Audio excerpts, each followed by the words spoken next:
Live Q&A, let's jump right into it as usual. And if you are listening, if you could take a moment to either hit that like and subscribe button if you're watching over on YouTube, and if you're listening on the podcast, would love to hear a review from you on either Apple Podcasts or Spotify, of course, and any of the other platforms that you're listening from. Let's jump right into the live Q&A. First question that came in: will the Bank of Canada's rate hold yesterday change anything in the market? I'm not sure it'll really have a huge difference in what's been going on in the market. And what I mean by that is we've been definitely seeing an uptick in activity in certain micro pockets in the city. I do think that from a perspective of consumer confidence, if the price points are not, if the rates are not moving, it might make people a little more excited to go shopping for properties based on what they can borrow. The other thing I will say is that the fixed rate is much lower than the variable rate right now. So the biggest difference from where we were last year was that the variable was so much lower than the fixed rate from a borrowing perspective that if, let's say, someone was going to get a pre-approval, then they would get pre-approved at the higher of 5.25 or whatever interest rate plus 2%. Right now, the fixed rate, now that it's to backtrack a little bit there, the variable rate was significantly lower. So to get qualified at 5.25 versus fixed plus 2%, which may have been in the 6 or 7s at that point, is a big difference from qualifying perspective. Right now, we're seeing that the fixed rate is lower, so you're actually getting approved at the fixed rate plus 2%, which, for example, if the fixed rate's at 5 right now, you're getting approved for 7 versus the variable, which is at 6.5% plus 2%. So I don't think that from a buying perspective, I think a lot of the drop in buying power has already happened based on that calculation. So what I do think, it'll bring more consumer confidence to the market, which will bring more buyers out to the market, maybe people who are waiting. From a seller standpoint, I'm actually not sure if it's going to, there's two things I think that may happen. Number one, rates have been held. So if someone was, in a position where if the rate kept going up a little bit more, maybe they'd have to sell. Maybe those people aren't going to be putting properties on the market, which we definitely saw a big drop in inventory from January through February, according to the February stats that just came out last week. On the flip side, if there's sellers who are hoping for a rate decrease, which I don't think we'll see for a little bit of time, but either way, if they were hoping for a rate decrease and now that's held and they're kind of at the cap right now with where things have gone, maybe those properties will start coming to market. That's yet to be seen, but what we have noticed is definitely that the inventory levels are way down from January to February, down about a month, which is a big difference as a whole in certain pockets, of course. And then we're also seeing some micro market areas or some which are down to like in the 1 month of inventory or 1.5 or 1.7 months of inventory range. We went from 3, which is on the point of a balance to seller's market, to a 2 months of inventory, which is a seller's market. 2 months of inventory means that if all the properties were sold, we'd be out of houses in 2 months. And that being said, I have seen multiple offers on many properties lately. Next question, actually, what are you seeing in the market? I've been seeing multiple offers on some properties come in, and I think it is something to be heard or something to be said that there are buyers out there that are looking. And I saw one property had 26 offers the other day. I saw 2 other ones the same day. One had 8 offers and the other one had 7 offers. So right there, you have 40 buyers that walked away without a property on Tuesday of this week. What that tells me is that buyers are out there. What it also tells me, based on the selling price, because they are sold firm now, is that the properties are actually selling kind of at market value where they should have been in the whole time. The difference, though, and I find this is interesting, is that if you have a house and you list it at 1.1 million, for example, and let's say it sells for $1,075,000, I'm just using random examples here. Maybe the sentiment, and this is something I'd love to hear your feedback on the YouTube channel.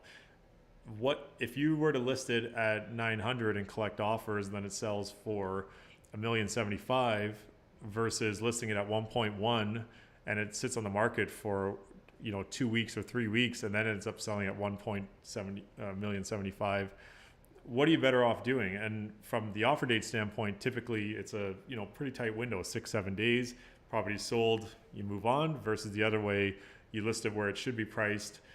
You'd be selling at the same price, give or take, but you'd be on the market much longer. I find that's really interesting right now. And some properties that are collecting offers are getting multiple offers and selling for what they should have been selling for the entire time at market value. And that for me is a huge standout, is that these properties are not being run up the way they were last year, where that same property, instead of selling at $1,075,000, maybe it would have sold at 1.2 or something like that. But that's a big thing.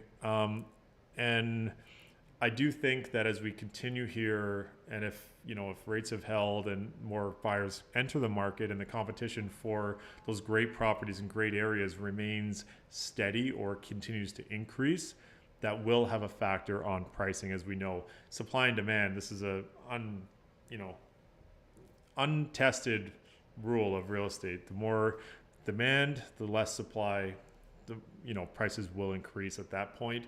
I also haven't seen a ton of power sales. I mean, I have seen some, but not as many as probably anticipated coming into March. But we'll see as we go through April's course. But yeah, just something that we've been seeing. Next question: what has your transition been like in real estate? I'm assuming this is from hockey to real estate. Actually, I do say this a lot. Actually, is that hockey and real estate are very similar. It's basically the same business, but it's a different game.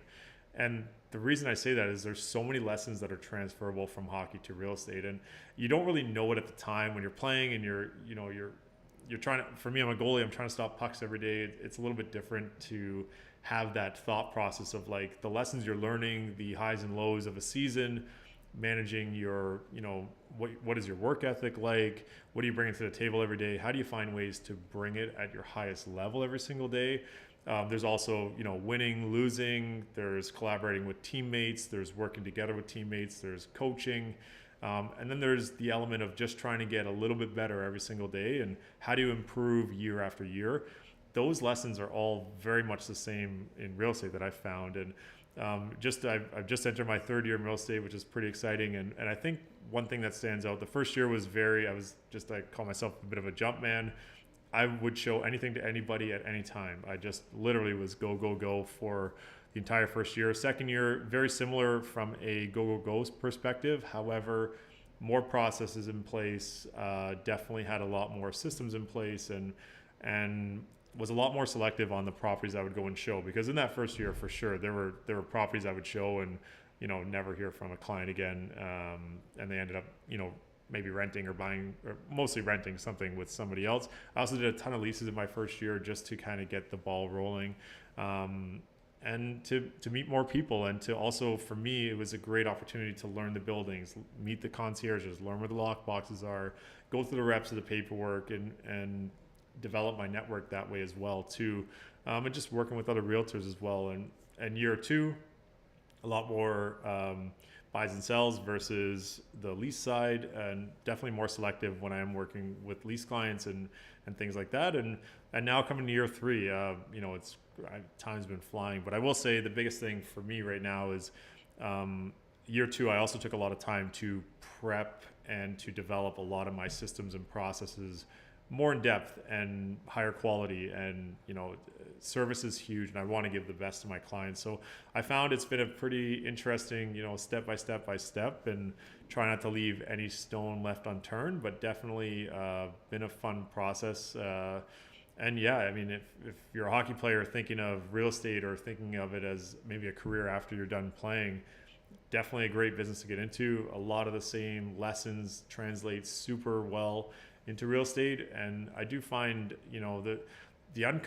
the undercover drive that you need to be successful in pro. I mean, I wouldn't say it's undercover, but the drive that you need to be a professional athlete every single day, to carry that into the drive you need to be a successful realtor, I do think are very similar. And one thing's for sure, and we see it in our office every time, is people are showing up. When you show up and you have a plan and you do the work, chances are, you'll be successful. It's no different than than when you were playing sports. And for me anyway, in hockey, it was very much the same. Tried to just do my best, show up, do the work, work with others, and continue to grow my craft. So that's your live Q&A. Have an awesome week. The sun's out, which is great. Get out there, enjoy the sun, have a coffee for me, and we'll see you next week, Thursday, around the same time, around 11 a.m. So have a great day.